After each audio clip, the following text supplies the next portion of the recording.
The metal chair made a scraping sound as Commander Zeth-Ka shifted his weight. His green scales caught the harsh light from above, showing the deep scars that ran across his face and neck. The interview room was cold and empty, except for 2 chairs and a small table. On the other side sat Dr. Lyra Voss, a woman with gray hair and tired eyes who had seen too many wars. "We need to know what happened out there," Dr. Voss said quietly.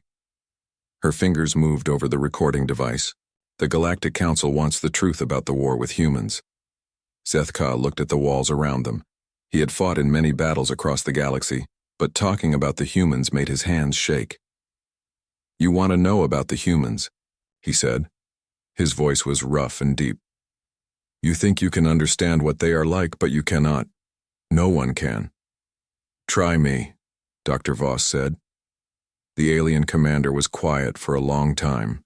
Then he began to speak. "It started 3 years ago on Kepler 442b. That was a mining colony. Small place. Maybe 10,000 humans living there. We thought it would be easy. My ships came out of jump space and we sent the usual message. Surrender or we attack. Most species give up when they see our battle cruisers." Zeth-Ka paused and rubbed his clawed hands together. The humans sent back a message, just 2 words, "Come and take it." Dr. Voss wrote notes on her pad. "What happened next?" "We landed troops. 5,000 of my best soldiers. The colony had maybe 200 human Marines. The rest were miners, engineers, families. We had them surrounded. We had better weapons, better armor, more ships. It should have been over in 1 day." The alien's yellow eyes looked distant, like he was seeing something far away. "Sergeant Danny Price was in charge of the human defenders. Small man, not very tall, maybe 40 years old. When my troops reached the main settlement, he was standing in the middle of the street, alone. My soldiers pointed their weapons at him. "Did he surrender?" Dr. Voss asked. Zeth-Ka made a sound that might have been laughter, but there was no joy in it. He looked at my soldiers and smiled. Then he pressed a button on a small device in his hand. The room fell silent except for the hum of the air system. The entire mining facility exploded. Not just one building, the whole complex. Kilometers of tunnels, processing plants, ore storage, everything. The humans had spent weeks rigging their own colony with explosives. They destroyed their homes, their work, their lives, just to kill 300 of my soldiers.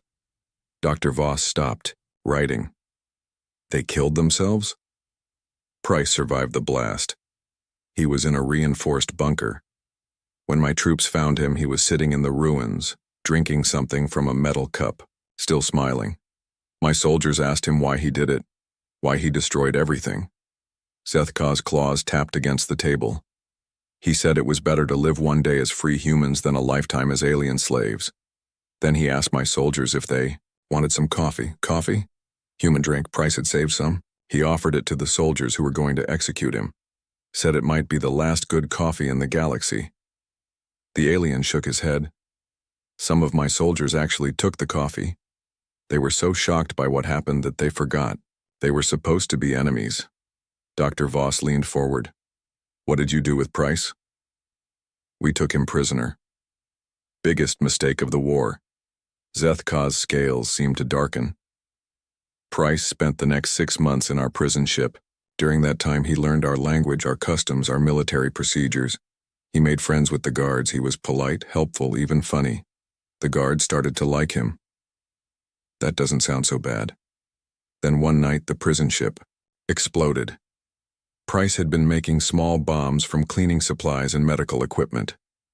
Things the guards gave him because they trusted him. He killed himself and 200 of my people. But before he died, he sent a message to every human colony in the sector. The alien commander stood up and walked to the small window. Outside, ships from dozens of different species moved through space around the station. The message was simple. It told humans how to make bombs from everyday items, how to turn their own cities into weapons, how to fight when they had no weapons, no training, no hope. The message spread to every human world. In weeks, we had reports of similar attacks across the sector. Humans were blowing up their own infrastructure rather than let us capture it. They turned their construction equipment into war machines. They used industrial chemicals as weapons. On one world, they released all the animals from research facilities and trained them to attack our soldiers. Zethka returned to his chair. His movements were slow and tired. But the worst part was not the explosions or the animals or the poison, gas. The worst part was that they were happy about it. Happy? Every human we captured was smiling. Even when they were dying, they were making jokes. They sang songs while they fought. They gave each other names for their bombs like they were pets. One group called their explosives freedom seeds. Another group had a contest to see who could cause the most damage. Dr. Voss put down her pen. Commander, are you saying the humans enjoyed the war? No. They hated the war. They hated us for starting it. They hated what it did to their families and their worlds, but they loved fighting back. They loved proving that they could not be beaten. The alien was quiet for a moment, then continued. On Kepler 442b, after the main colony was destroyed, there were still humans hiding in the outer settlements. Families, with children, old people, sick people. My orders were to bring them in peacefully, show them that surrender was better than death. Did they surrender? An old woman named Betty came to meet with me. She was maybe 70 years old, walked with a stick, had white hair. She brought cookies.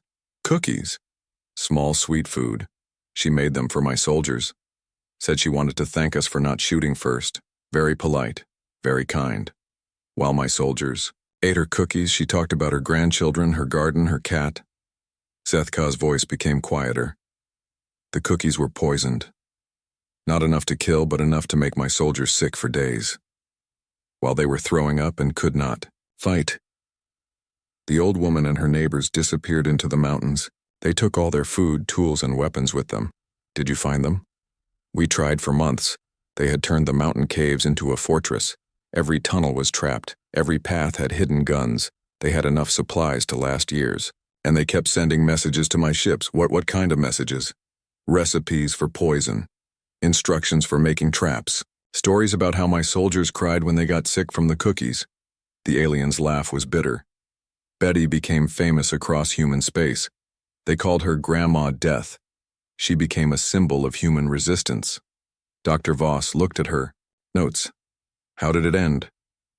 It did not end. When we finally left Kepler 442b, those humans were still in their mountains, still fighting, still making bombs and traps and poison cookies. They never surrendered. They never gave up. They just kept fighting until we realized it was impossible to beat them. The alien commander looked at Dr. Voss with tired eyes. That was just one small colony, one old woman and a dead sergeant, and they taught us something that changed the entire war. They taught us that humans do not know how to quit. The recording device beeped softly in the silence that followed. Dr. Voss reached over and stopped it. We'll continue tomorrow, she said. Zethka nodded and stood to leave. At the door, he turned back. Doctor, there is something else you should know about humans. What is that? They are not the strongest species in the galaxy. They are not the smartest or the fastest or the most advanced, but they are the only species that makes war into an art form, and that makes them the most dangerous of all. The door closed behind him with a soft hiss, leaving Dr. Voss alone with her notes and her thoughts. Dr. Voss entered the interview room with fresh coffee and a stack of files. Commander Zethka was already waiting, staring out the small window at the stars. His green scales looked duller today, and his claws drummed nervously on the metal table. Ready to continue? Dr. Voss asked, setting down her cup and turning on the recorder. The alien nodded slowly. Yesterday I told you about Kepler 442b. That was just the beginning. After that colony, my superiors thought I had learned something useful about fighting. Humans. They gave me a bigger job. New Dallas. Dr. Voss flipped through her files. New Dallas was a major colony world. Population of 12 million. 12 million civilians, Zethka said. Men, women, children, old people. Farmers, teachers, doctors, shop owners. Not soldiers. The Galactic Council told us it would be easy. Take the planet, put the humans to work, use their resources for the war effort. What made you think it would be different from Kepler 442b? New Dallas had no military base, no space fleet, just civilian transport ships and mining equipment. My battle group had 50 warships and 200,000 soldiers. The humans had maybe 5,000 people with any military training at all. Zethkar stood and walked to the window again. I sent the surrender message like always. Give up, or we attack. This time they did not even answer, so we began the invasion. How did it start? We landed troops at the main spaceport outside New Dallas City. No resistance, no fighting. The spaceport was empty. All the humans had left, but they left something behind. The alien's voice became quiet. They left children's toys. Hundreds of them. Dolls, toy trucks, games, stuffed animals. All over the landing pad. My soldiers had to walk through them to secure the area. Dr. Voss frowned. Why would that matter? Because every toy had a small bomb inside. When my soldiers stepped on them or picked them up, they exploded. Not big explosions, just enough to hurt, to scare, to make noise. But the message was clear. Even their children's toys were weapons. Zethkar returned to his chair. That was when I met Captain Lisa Grant. She was waiting for us in the spaceport control tower. Alone. When my soldiers found her, she was drinking coffee and reading a book. She surrendered. She introduced herself and offered to give us a tour of the city. Said she wanted to help us understand human culture. She was very polite, very friendly. She even brought sandwiches for my soldiers. Dr. Voss raised an eyebrow. After what happened on Kepler 442b, you trusted her? We checked everything. The food, the building, her clothes, everything. No weapons, no bombs, no poison. She really did want to show us around the city. So I let her. The alien's claws tapped faster on the table. Grant took us through New Dallas City. Beautiful place. Parks, schools, shopping areas, residential neighborhoods. She told us about the people who lived there, their jobs, their families. She showed us hospitals and libraries and playgrounds. That sounds normal. It was normal. That was the problem. Everything looked normal, but something was wrong. The city was too quiet, too empty. Grant said most people had evacuated to the countryside, but there should have been someone. Old people who could not travel, sick people in hospitals, someone.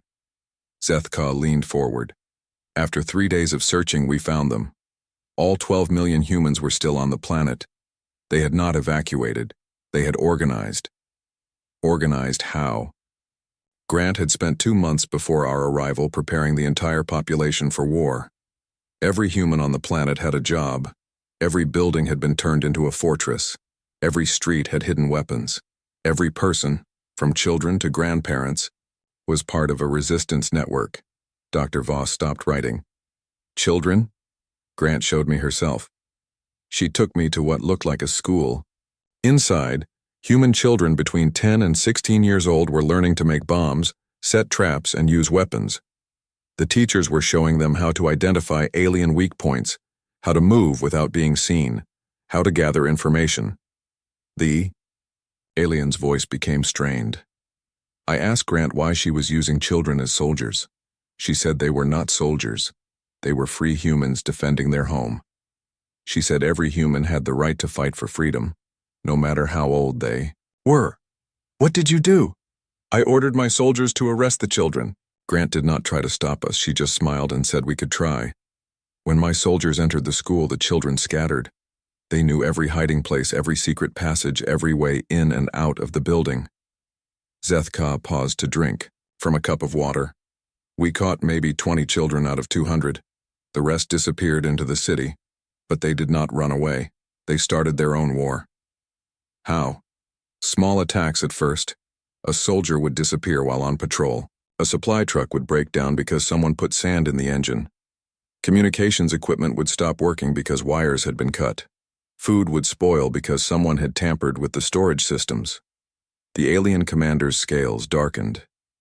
Then the attacks got worse. Human children would approach our checkpoints pretending to be lost or scared.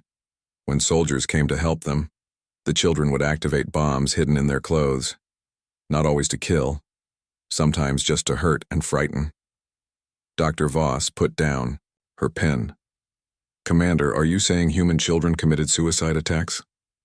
Some did. But most of the time they had escape plans. They would set off small explosions and then run through passages we did not know existed. The children knew their city better than we knew our own ships. What about the adults? Worse. Much worse. Grant had organized the entire adult population into cells, groups of 5 or 10 people who worked together but did not know about other groups. If we captured one cell, they could not tell us about the others because they did not know. Zethka stood again and began pacing. The humans turned everything into a weapon. Doctors in hospitals would treat our wounded soldiers, but the medicine they used would make the soldiers sick later. Teachers would offer to help us understand human culture, then give us books that contained secret codes for the resistance. Shop owners would sell us food and supplies, but everything they sold us was sabotaged somehow. The food would make us sick. The equipment would break at important moments. The clothing would fall apart during combat. Dr. Voss looked confused. Why did you keep accepting help from humans if you knew they were trying to hurt you? Because we needed them. We did not know the planet. We did not understand their technology. We did not speak their language well. Without human help, we could not function. But with human help, we were always being betrayed. The alien sat back, down heavily. Grant explained it to me during one of our meetings. She said humans had learned from history that the best way to fight an occupying army was to make everything difficult. Make every day a struggle.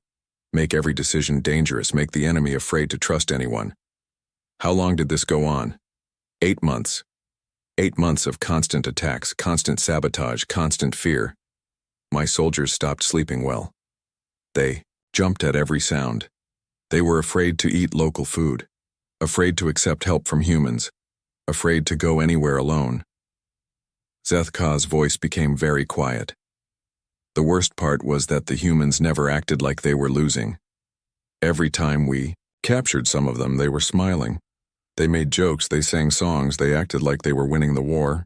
Were they winning? In a way, yes.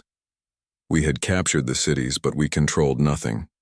We had arrested thousands of humans, but more took their place. We had superior weapons and training, but we were fighting an entire population that refused to give up. Dr. Voss leaned forward. What changed? How did it end? Grant came to see me one last time. She brought me a gift, a small plant in a pot. She said it was from her garden, something to remember New Dallas by. She told me her people were implementing something called the Scorched Earth Protocol. What was that? Complete destruction of everything useful. The humans had decided that if they could not keep their world, no one could have it. They began destroying their own infrastructure. Power plants, water treatment facilities, communication networks, transportation systems, everything. The aliens' claws scraped against the table. They did not just break things. They made sure they could never be repaired.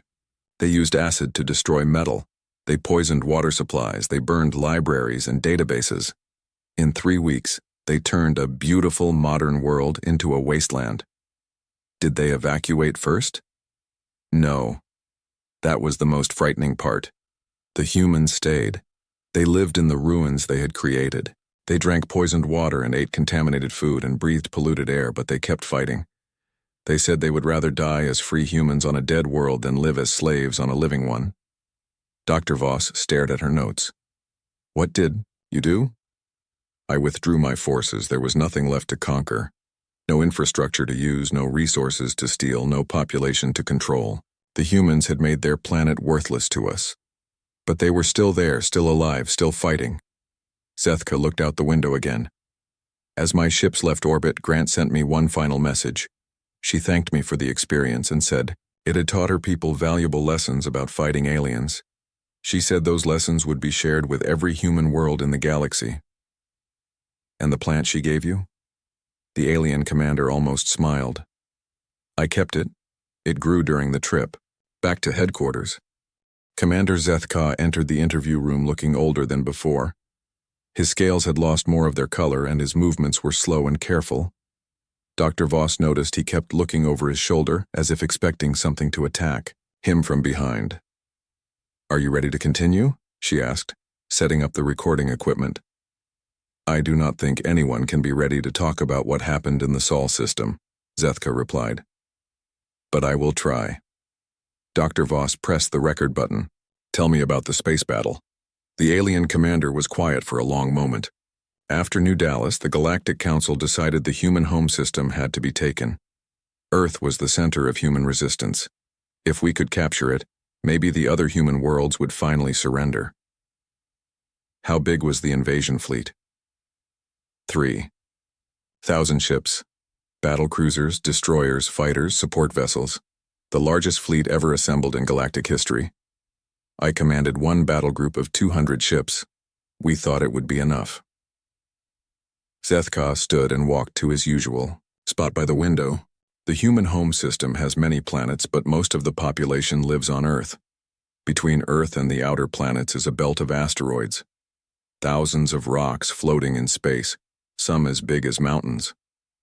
Standard defensive position? We thought so. Human Admiral Jake Morrison had positioned his fleet in the asteroid belt. Maybe 400 ships total. Old designs, smaller than ours, fewer weapons. It looked like they were using the asteroids for cover. Classic defensive strategy. Dr. Voss made notes. What happened when you engaged? The battle started normally. Our ships moved in, their ships fired back. We had better shields, better weapons, more ships.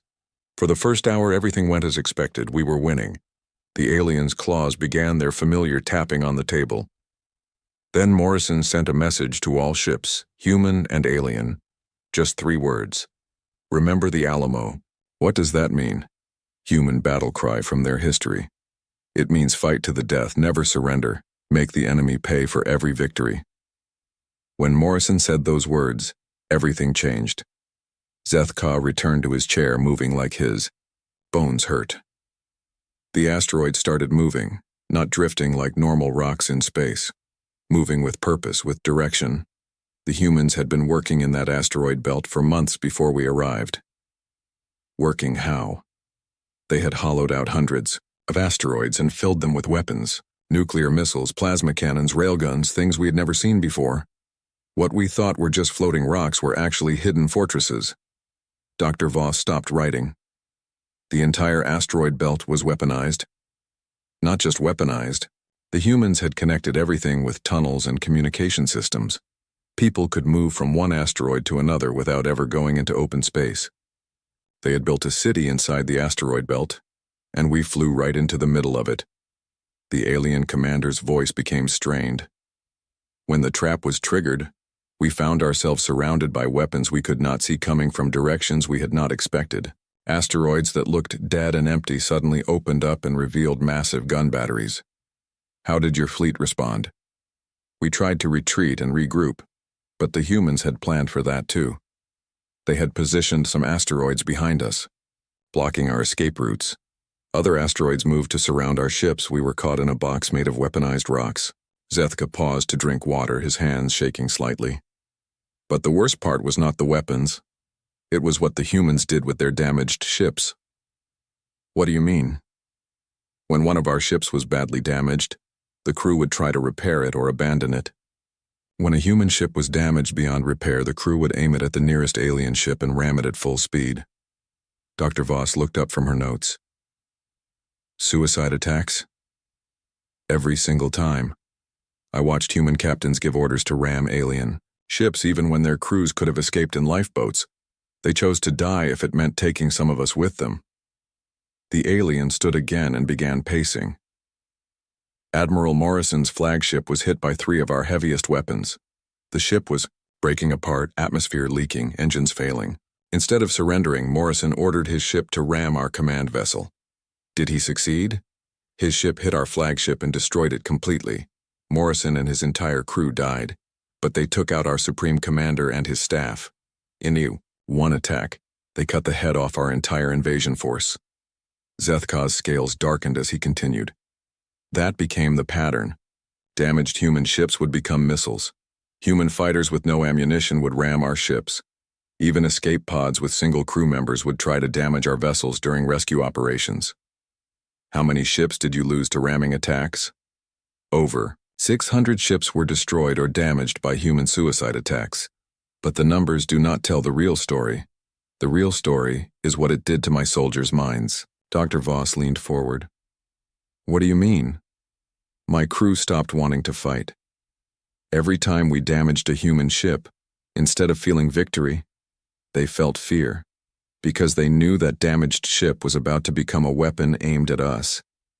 Fighting humans meant that success was more dangerous than failure. The alien sat down heavily. And then there were the bodies. Bodies? Zethka's voice became very quiet. Space battles create debris, pieces of ships, equipment, and bodies of dead crew members. Usually both sides try to recover their dead for proper burial. It is considered honorable behavior. The humans did not do this. The humans did something much worse. They booby-trapped their own dead. Dr. Voss put down her pen. Commander, I need you to be very clear about what you are saying. Dead human. Soldiers floating in space had small bombs attached to their bodies. When our recovery teams tried to collect the dead for burial, the bombs would explode. The humans weaponized their own fallen comrades. The room was silent, except for the hum of the air recycling system. But it got worse, Zethka continued. Sometimes the bodies were not really dead. Human soldiers would put on special suits that made them look dead and float among the real corpses. When our ships came close, these dead humans would activate larger weapons and attack us from inside our own ships. They faked their own deaths? Regularly. We found human soldiers hiding inside pieces of destroyed ships pretending to be debris. When our salvage crews brought the wreckage aboard, the humans would come out and sabotage our vessels from the inside. Dr. Voss shook her head. How did you deal with this? We stopped trying to recover the dead. We stopped rescuing survivors. We stopped salvaging anything from the battle zone. But that meant we were leaving our own people to die in space because we could not tell which bodies were real and which were traps. Zethka walked back to the window. The battle lasted 6 days. By the end, my soldiers were afraid to approach anything human. Dead bodies, damaged ships, floating debris, distress signals, anything. The humans had made the entire battlefield into a weapon. How did it end? Admiral Morrison was dead, but the humans kept fighting. Every asteroid kept firing. Every surviving ship kept attacking. Every piece of debris was still dangerous. We realized that even if we won the battle, we would lose most of our fleet doing it. The alien turned back to Dr. Voss. On the 6th day, we received a message from Earth. A new human commander, Admiral Pete Collins, offered to negotiate a ceasefire. Did you accept? My superiors ordered me to meet with Collins on a neutral station.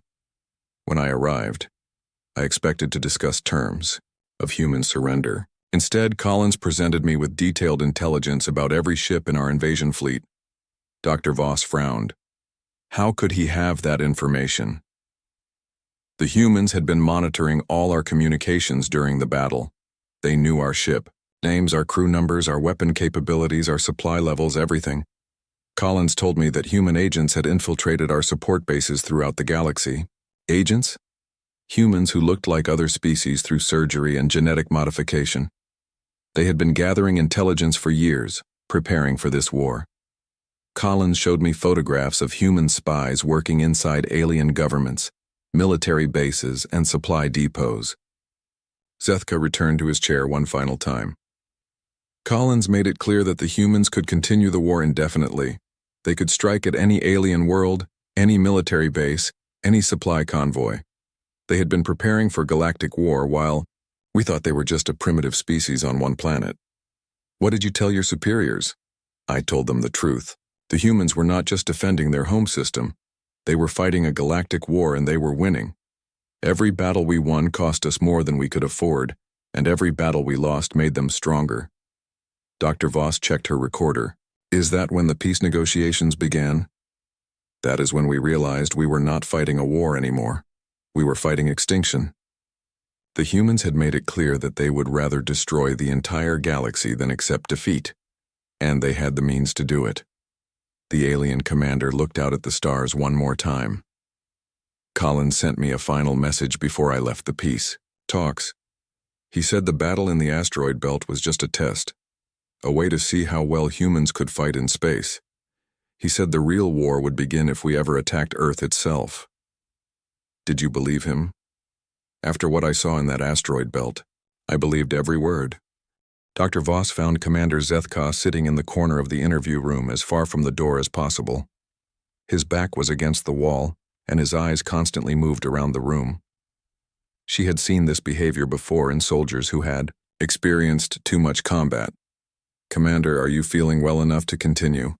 she asked gently. Zethkar nodded slowly. "I need to finish this story. People need to understand what humans are capable of when they decide to fight." Dr. Voss activated the recorder and settled into her chair. "Tell me about the later stages of the war." After the asteroid belt battle, everything changed. My superiors realized the humans were not just defending themselves. They were studying us, learning from every encounter, adapting to everything. We threw at them. The aliens' claws scraped nervously against the table. Within 3 months of first contact, human scientists had developed biological weapons specifically designed to kill my species. Not general poisons, targeted diseases that attacked saurian DNA. How is that possible? They captured some of my soldiers during early battles. Instead of just holding them as prisoners, the humans studied them. They took blood samples, skin samples, genetic material. They learned how our bodies worked better than we knew ourselves.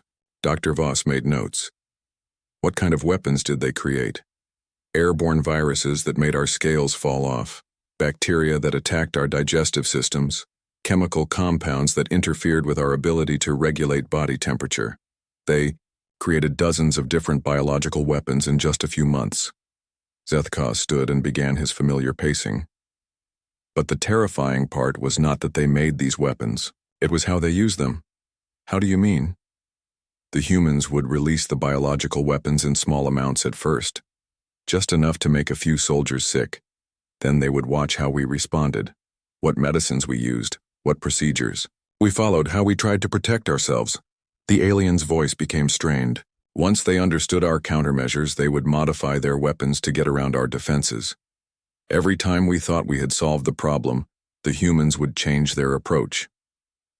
That sounds like standard military adaptation. No. This was different.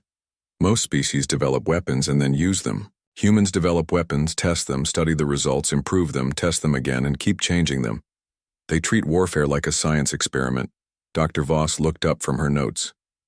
"Can you give me a specific example?"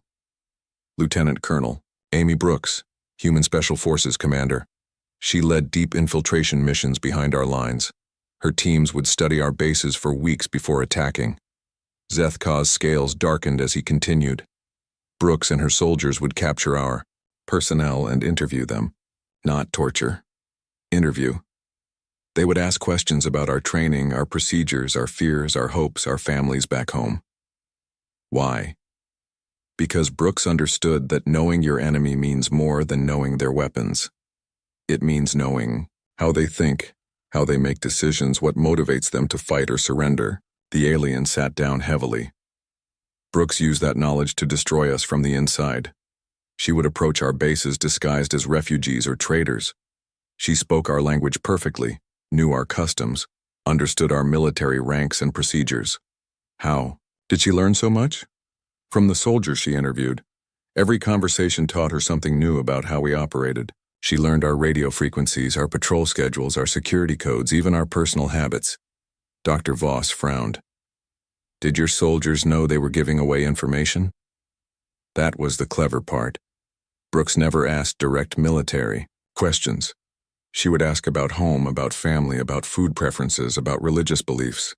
Small talk that seemed harmless but revealed important details about our culture and psychology. Zethkar's hands shook slightly as he reached for his water cup. Brooks used this information to predict how we would respond to different situations. She could anticipate our strategies because she understood how we thought. What happened during her missions? Brooks would infiltrate a base with a small team, maybe 5 or 6 soldiers. They would spend days inside our facilities, pretending to be maintenance workers or civilian contractors.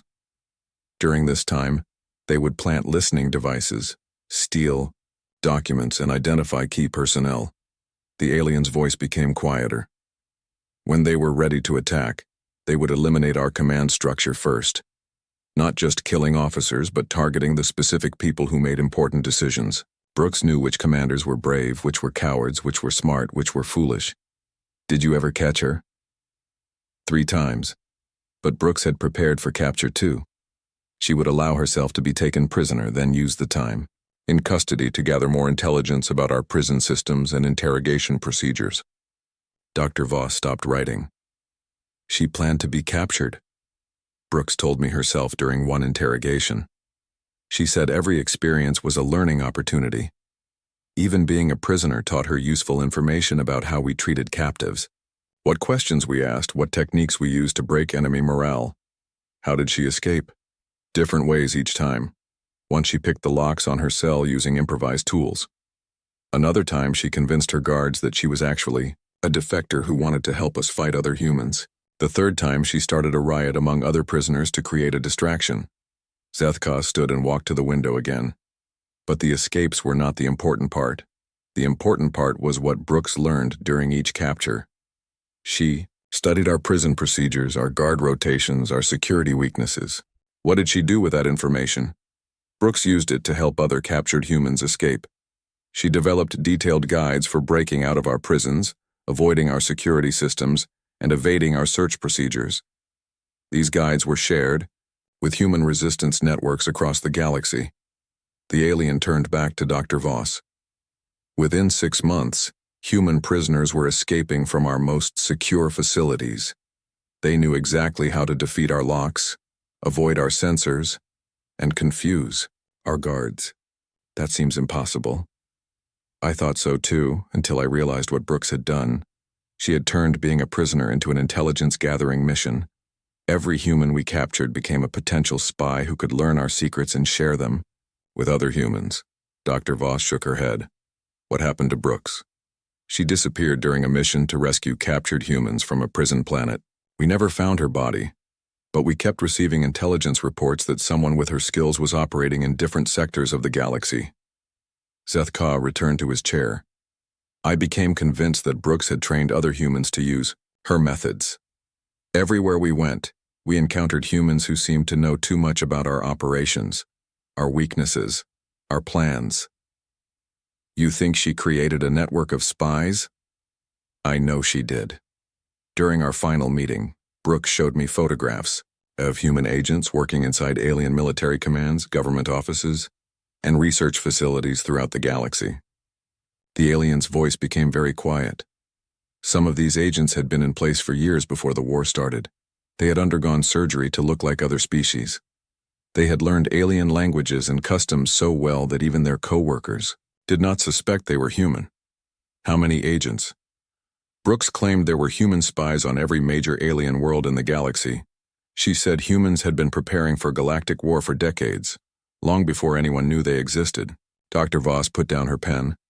Commander, are you saying humans planned this war? No. They prepared for the possibility of war. There is a difference. Humans study history, and their history taught them that stronger civilizations often conquer weaker ones. So they prepared. Zethka's claws tapped against the table. While we thought humans were a primitive species concerned only with their own planet, they were actually studying the entire galaxy, learning about every species, every government, every military force. How? Trade missions, cultural exchanges, scientific expeditions, diplomatic visits. Every time humans contacted an alien species, they gathered intelligence. They were mapping our strengths and weaknesses long before anyone fired a shot. The alien stood one more time. Brooks explained it to me during our last conversation. She said humans had learned from their own history that the best defense is preparation. Know your potential enemies better than they know themselves. What was the most disturbing thing she told you? That the war was actually a test. Humans wanted to see how galactic civilization would respond to resistance. They needed to know if alien species would respect human independence or try to conquer them eventually. Dr. Voss stared at her notes. The entire war was an experiment? Brooks said humans assumed that eventually some alien species would try to conquer Earth. The war with us was their chance to test their defenses, their strategies, their ability to fight a galactic conflict. And they were ready? More than ready. Brooks showed me detailed plans for asymmetric warfare against every major species in the galaxy. Humans had identified the specific weaknesses of dozens of different alien civilizations and developed tactics to exploit those weaknesses. Zeth Ka looked out the window at the passing ships. She told me that humans did not want to conquer anyone. Dr. Voss entered the interview room for the final time to find Commander Zeth Ka already waiting. He looked different today, calmer but somehow more tired. His yellow eyes seemed older, carrying the weight of everything he had shared over the past week. "This is our last session," she said, sitting down and turning on the recorder. "Tell me how the war ended." Zeth Ka nodded slowly. "The end came faster than anyone expected. My superiors were planning another major offensive when we received a message from the human government. They wanted to negotiate peace. After everything that happened, you agreed to negotiate? We had no choice. The war was destroying us. Every battle cost more ships and soldiers than we could replace. Every planet we attacked became a wasteland that was useless to us. Every human we captured became a source of intelligence for their resistance networks." The alien commander leaned back in his chair. "But the real reason we agreed to negotiate was fear. Fear of what humans would do if we pushed them too far." Dr. Voss made notes. "What did you fear specifically?" "Complete galactic war. The humans had made it clear they would not surrender no matter what we did to them. If we continued the war, they would eventually bring their fight to every alien world in the galaxy." Zeth Ka stood and walked to the window. "The peace negotiations were held on this station, actually. Harmony Prime was considered neutral territory. I was part of the military delegation. Who represented the humans? Colonel Steve Hayes. Former military commander, but he came as a civilian diplomat. Small man, maybe 50 years old. Gray hair, quiet voice. He did not look dangerous at all. The aliens' claws began their familiar tapping. Hayes arrived with a small team of advisors and a single briefcase. No weapons, no guards, no military escort. He seemed almost friendly. How did the negotiations begin? The Galactic Council expected Hayes to plead for mercy, ask for humanitarian aid for his people, beg us to stop attacking human worlds. Instead, Hayes opened his briefcase and began showing us photographs. Dr. Voss looked up from her notes. Photographs of what? Every major alien world in the galaxy. Capital cities, military bases, government buildings, industrial centers. But these were not normal photographs. They were taken from inside these facilities. Zeth Ka's voice became strained. Hayes showed us pictures of the inside of the Saurian High Command building, photos of secret meetings, classified documents, private conversations between our generals. He had similar intelligence for every species in the coalition. How was that possible? Human spies. Hayes calmly explained that during the 3 years of war, humans had infiltrated every major alien government and military organization in the galaxy. They had agents working as clerks, technicians, guards, even advisors to high-ranking officials. The alien sat back down heavily. Hayes showed us organizational charts of our own military commands. He knew the names, ranks, and personal details of officers I had never heard of. He had access to our most classified information. What was his message? Hayes said the humans could continue the war indefinitely, not just defending their own worlds, but attacking alien infrastructure throughout the galaxy. He showed us detailed plans for sabotaging alien transportation networks, communication systems, and supply chains. Dr. Voss stopped writing. He was threatening the entire galactic civilization. Not threatening, informing. Hayes explained that humans had identified critical vulnerabilities in alien society, power grids that could be shut down, trade routes that could be disrupted, food supplies that could be contaminated. Zeth Ka's scales darkened. He told us that humans could wage asymmetric warfare against the entire galaxy. Small teams of human agents could cripple alien worlds without ever landing an invasion force. Did you believe him? Hayes proved it while we watched. During our second day of negotiations, he showed us live footage of human agents shutting down power grids on 3 different alien worlds simultaneously. The blackouts lasted only a few minutes, but the message was clear. The alien commander stood and began pacing. Hayes said humans did not want to destroy galactic civilization. They just wanted to make sure everyone understood that attacking Earth would have consequences throughout the galaxy. What kind of consequences? Hayes showed us computer models of what would happen if humans decided to fight a total war. Transportation systems failing, communication networks going dark, supply chains breaking down, governments losing control of their own planets. Dr. Voss frowned. One species could do all that? Hayes explained that humans had spent years studying galactic civilization and had discovered something important. Advanced civilizations are more fragile than primitive ones. The more complex a society becomes, the easier it is to disrupt. Zethka returned to his chair. Alien worlds depend on technology, trade, and centralized systems. Humans showed us how a few well-placed attacks could cause cascade failures that would shut down entire planetary civilizations. Did Hayes make specific demands? That was the most disturbing part. Hayes did not ask for anything. He just wanted to make sure we understood what humans were capable of. He said the war could end immediately if aliens agreed to leave human space alone. The alien's voice became quiet. But Hayes also said something that terrified everyone in that room. He said humans had enjoyed the challenge of fighting a galactic war, and they were disappointed it was ending so soon. Enjoyed it? Hayes explained that war had taught humans valuable lessons about fighting in space, dealing with alien technology, and organizing resistance networks. He said humans were grateful for the educational experience. Dr. Voss put down her pen. He thanked you for the war? Hayes said the war had made humans stronger and smarter. It had forced them to develop new technologies, new strategies, and new alliances. He said fighting aliens had been the best training humans could have asked for. Zethka's claws scraped against the table. Then Hayes showed us his final presentation, detailed analysis of every alien species in the galaxy, their military capabilities, their technological weaknesses, their psychological profiles, their economic vulnerabilities. Analysis for what purpose? Hayes said humans now knew exactly how to fight every species in the galaxy. If there was ever another war, humans would not need months or years to adapt. They would know immediately how to defeat any enemy. The alien stood and walked to the window one last time. Hayes told us that humans had created detailed war plans for fighting every major alien civilization. Not because they wanted war, but because they believed in being prepared. What happened next? The Galactic Council agreed to Hayes's terms immediately. Not just peace, but recognition of human independence and an invitation to join the Council as equal members. Dr. Voss looked confused. Why would the Council make humans equal partners after fighting a war against them?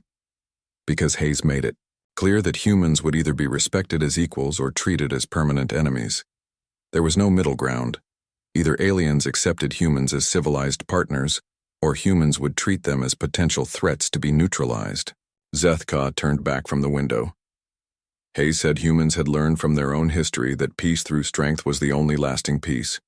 Humans would never again allow themselves to be in a position where they could be conquered or controlled. How did the negotiations end? Hayes packed up his briefcase and prepared to leave. Before he went, he gave each delegation leader a small gift, a book about human history written in our own languages. What was the message? The book contained stories of human wars throughout their history. Every story had the same theme: humans, fighting against impossible odds and refusing to surrender. Hayes said understanding human history was the key to understanding why humans could never be conquered. The alien sat down for the final time. Hayes told us that humans did not want to rule the galaxy or conquer other species. They just wanted to make sure that no one could ever conquer them. Did you read the book he gave you? Every word. Human history is full of examples of small groups defeating larger enemies through determination, innovation, and refusal to give up. Hayes was showing us that this war was not unusual for humans, it was how they always fought. Dr. Voss checked her recorder. Why are you telling me all this, Commander? Because people need to understand what humans are. They look like many Other species, they seem friendly and civilized, but they are the most dangerous species in the galaxy because they will never accept defeat. Zethka's voice became very serious. Humans are not stronger or smarter than other species, but they have something that makes them almost impossible to fight. They believe that freedom is more important than life itself. Is that why the Council agreed to make them equal members? The Council realized that humans would either be our partners or our enemies. There was no way to make them our subjects, so we chose partnership. Dr. Voss turned off the recorder. What do you think will happen now? Humans will keep growing, stronger.